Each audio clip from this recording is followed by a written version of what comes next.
اسحاق Newton کی ذہانت کے قصے تو آپ سب نے سن رکھے ہوں گے، لیکن ان دونوں سے زیادہ ذہین ایک اور شخص بھی تھا جس آئنسٹائن اور نیوٹن کی عقل مندی اور کارناموں سے تو سب واقف ہیں، لیکن آپ یہ جان کر حیران رہ جائیں گے کہ ایک شخص ایسا بھی ہے جس کا آئی کیو ان دونوں سے بہت زیادہ ہے مگر وہ گمنام ہے۔ یہ کہانی ایک ایسے شخص کی ہے جو دنیا میں اب تک پیدا ہونے والے سب انسانوں میں سب سے زیادہ ذہین مانا جاتا ہے۔ البرٹ آئنسٹائن کا آئی کیو لیول 160 تھا، اسحاق نیوٹن کا آئی کیو 190 تھا، لیکن جس شخص کی بات ہم آج کرنے جا رہے ہیں اس کا آئی کیو لیول 260 تھا، یعنی البرٹ آئنسٹائن اور اسحاق نیوٹن سے بھی کئی زیادہ۔ اس شخص کا نام ہے ولیم جیمز۔ یقیناً آپ نے اس کا نام بھی نہیں سنا ہوگا۔ ولیم جب 8 سال کا تھا تو وہ 8 مختلف زبانیں بولتا تھا۔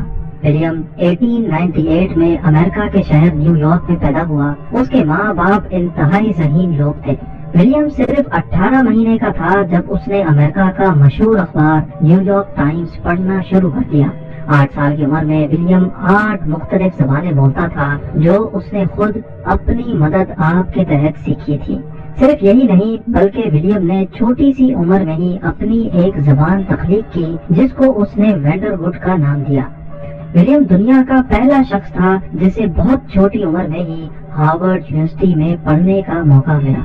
ولیم کو ہارورڈ یونیورسٹی میں 1909 میں 11 سال کی عمر میں پڑھنے کا موقع ملا۔ صرف 1 سال بعد یعنی 1910 میں ولیم اپنے استاد کو میتھس پڑھایا کرتا تھا۔ اس چھوٹے سے بچے کی ذہانت دیکھ کر اس کو چائلڈ پروڈیجی کا خطاب دیا گیا، یعنی یہ ایک ایسا بچہ تھا جس میں اپنی عمر سے بہت زیادہ صلاحیت موجود تھی۔ ولیم نے 16 سال کی عمر میں کالج کی ڈگری مکمل کر لی۔ اس کی اعلیٰ صلاحیتوں کی بنا پر یہ چھوٹی عمر میں ہی بہت مشہور ہو گیا، لیکن ولیم کو مشہور ہونے کا بالکل شوق نہیں تھا۔ وہ لوگوں سے دور اکیلا رہنا چاہتا تھا۔ اس کے لیے سب سے اچھی زندگی وہ تھی جس میں اس کا کسی کے ساتھ رابطہ نہ ہو۔ ایک موقع پر ولیم نے ایسا بھی کہا کہ وہ کبھی شادی نہیں کرنا چاہتا۔ ولیم کے والد نے بہت کوشش کی کہ وہ اور زیادہ پڑھائی کرے کیونکہ انہیں معلوم تھا کہ ولیم میں کچھ خاص ضرور ہے۔ جیسے جیسے ولیم بڑا ہوا اس نے اپنے والد کی مرضی پر چلنا چھوڑ دیا۔